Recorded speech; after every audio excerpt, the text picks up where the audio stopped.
This is DW News live from Berlin. The US says it's working on a deal to supply fighter jets to Ukraine. Secretary of State Antony Blinken says the US is in talks with Poland to replenish its stock of warplanes if Warsaw decides to provide its own jets to its neighbour. And a second attempt today to evacuate Ukrainian civilians. Officials in the besieged city of Mariupol have begun efforts to move people to safety along a humanitarian corridor. They were forced to postpone evacuations on Saturday due to ceasefire violations. And hundreds of men line up in the capital Kyiv to join the army, united in their resolve to defend their homeland from Putin's invasion. Plus, we report from the German-Polish border where volunteers are organising aid convoys for Ukrainians and transportation for refugees seeking safety.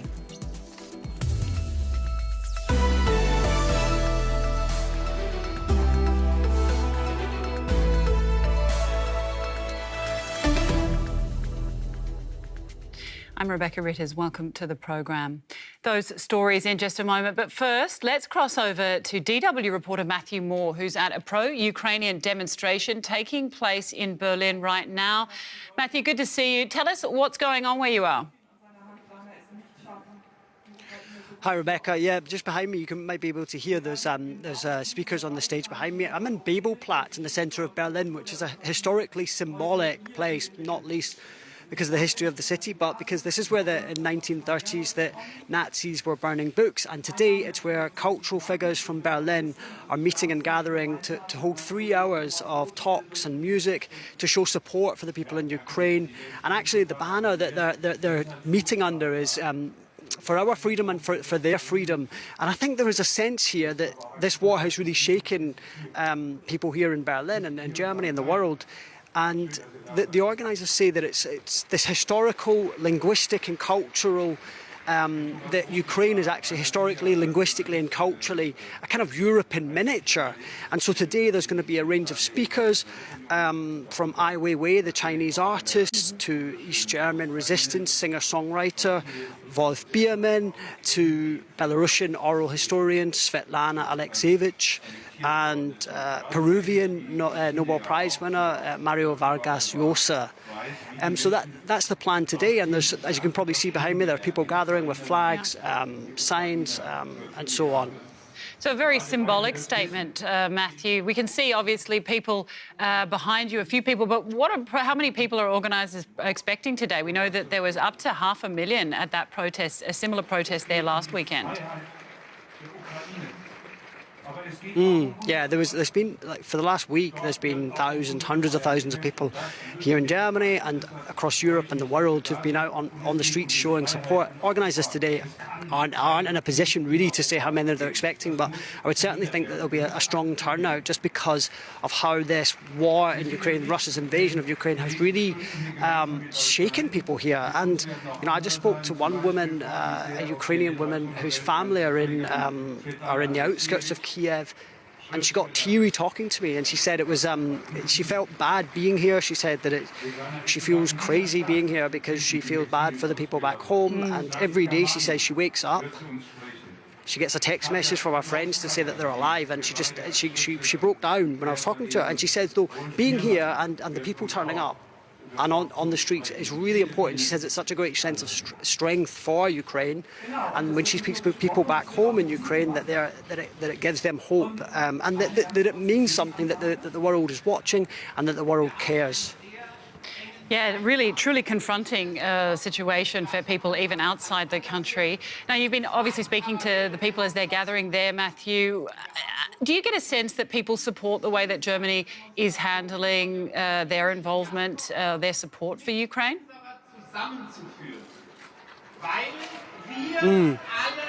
Yeah, I do actually. I just spoke to a Polish man who was saying that in the last few days, security here and his security of Germany and of Poland has really come into sharp focus.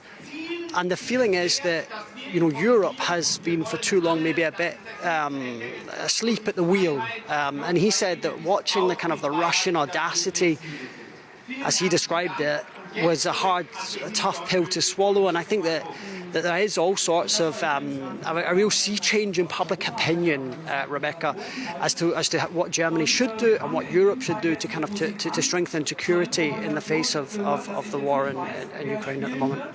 All right, Matthew, thank you. We'll come back to you as and when that kicks off a little bit more later during the program. Thanks, Matthew. Well, as Russia continues its assault on Ukraine, the United States has indicated it's looking into ways for Poland to supply fighter jets to Ukraine. US Secretary of State Antony Blinken said American-made F-16s could be sent to Poland to replenish its own stocks if Warsaw decides to send Ukraine fighter jets from its fleet. Pilots in the Ukrainian Air Force are already trained to fly the Soviet-era planes.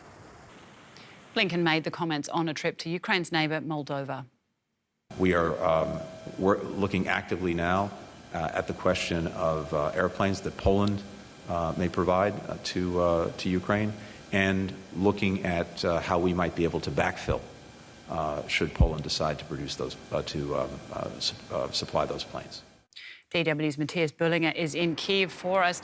Matthias, the US, they're considering a plan to assist Poland if it were to send fighter jets to Ukraine. Now, that's a move that would no doubt be welcomed by Ukraine. What about Putin? Would that be a red line for President Putin?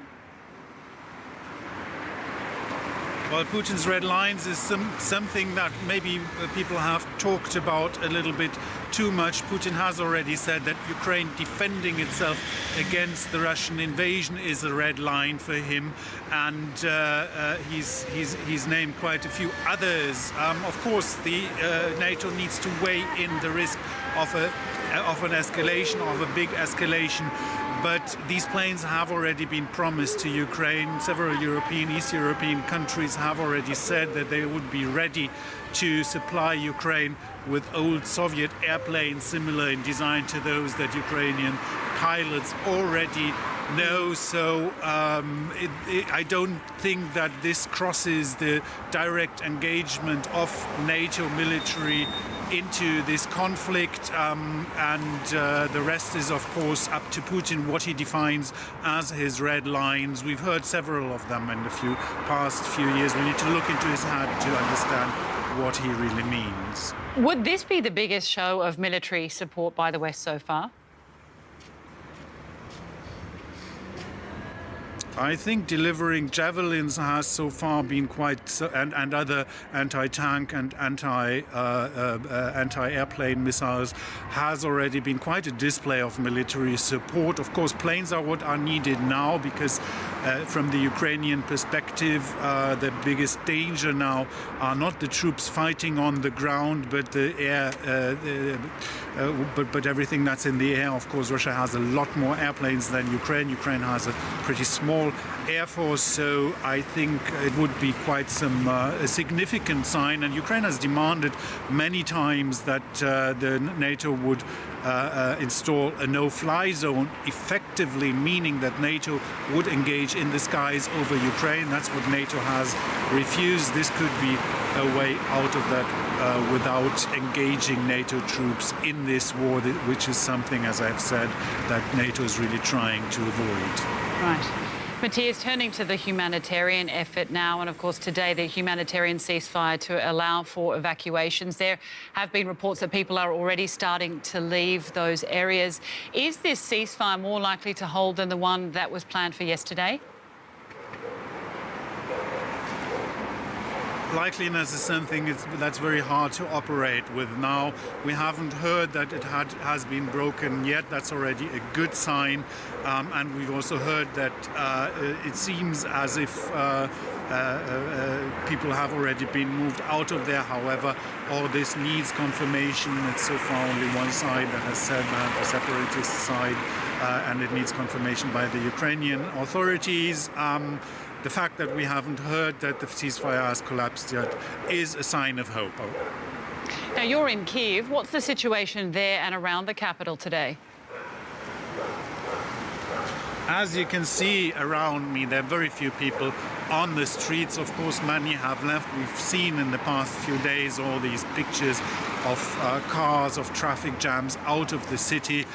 People who have a car, many of them have left, families have left. Some people have returned, some men have returned who have brought their families to the border, as men cannot leave the country.